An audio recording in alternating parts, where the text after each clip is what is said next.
국민의힘 전당대회도 지금 아주 치열해지고 있습니다. 공방이. 지금 얘기를 보니까 여러 가지 얘기가 나오고 있습니다. 윤석열 대통령이 최근 국민의힘 전당대회를 놓고 몇몇 참모들한테 도를 넘는 물의 극치다 이렇게 표현을 했다고 하고요. 아마 이 물의 극치는 아마도 안철수 후보, 안철수 후보한테 얘기한 거죠. 안철수 후보가 안윤연대라는 표현을 잘못한 거는 맞아요. 윤한연대 표현은 잘못한 건데 결과적으로 그 시발이 어디서 시작됐느냐라는 거 중요하잖아요. 네. 정진석 비대위원장 만나기 전에 윤핵관 핵심이라는 사람 대한민국 국민 다 알잖아요. 장제원, 권선동 먼저 만났잖아요. 그리고 권선동 의원은 후보로 나오고 장제원 의원은 김장연대를 시작해서 지금까지 김장연대 얼마나 멋있게 자랑스럽게 얘기하고 했습니까? 그런데 지금 와가지고 우리 윤심 없고 거기에 대해서 윤한연대 얘기하는 안철수 후보 제가 분명히 말해요. 윤한연대 후보가 대통령 끌고 들어가 잘못된 거예요. 단지 그것이 윤심이 없다는 식으로 이렇게 지금 나온다 그러면다고 국민들이 윤심 없습니까? 이렇게 봅니까? 국민들의 60% 이상이 윤심이 당무 개입했다 이래 보는데 그것을 뒤집을 수는 없지 않습니까?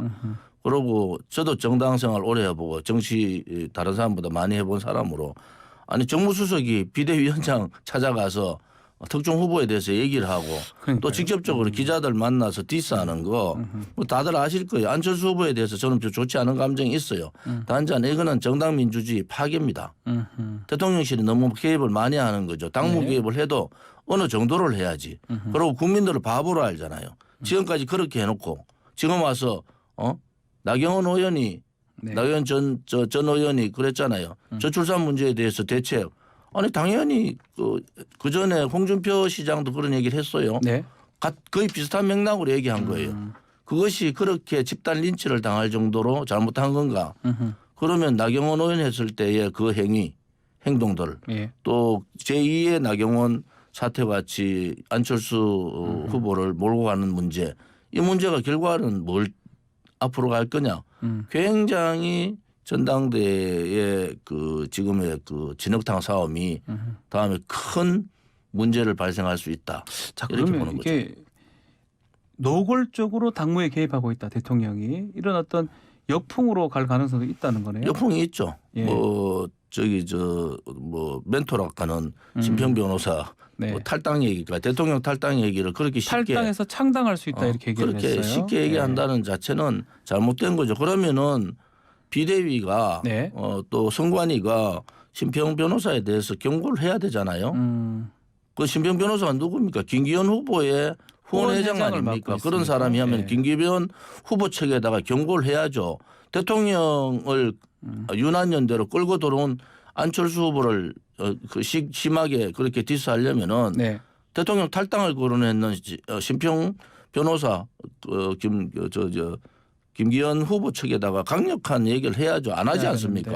그게 잘못됐다는 거잖아요. 지금 저는 대통령의 탈당 문제가 아니라 이것이 전당대회의 골이 워낙 깊어져서 대통령의 탈당을 거론하는 자체보다는 오히려 지금 거론됐던 나경원 그다음에 유승민 이준석 이제 안철수까지 다 손잡고 탈당 나가면 어떡할 거냐는 거예요.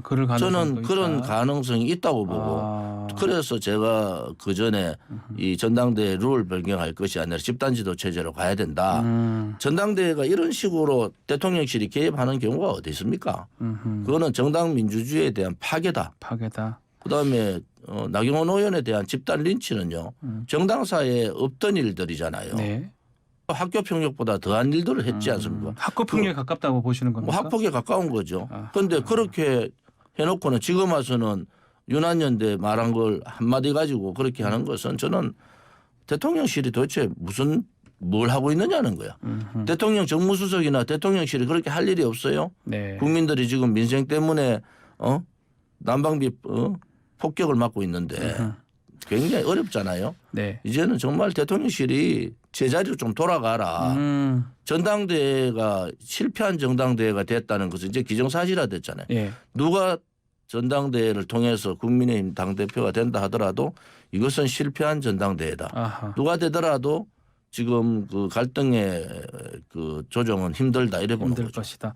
자, 근데 이 전당대회 변수는 있습니다. 지금 김기현, 안철수 양강구도에서 천하람 위원장이 출사표를 던졌고 그러다 보니까 어제 6명의 이제 후보가 확정이 됐습니다.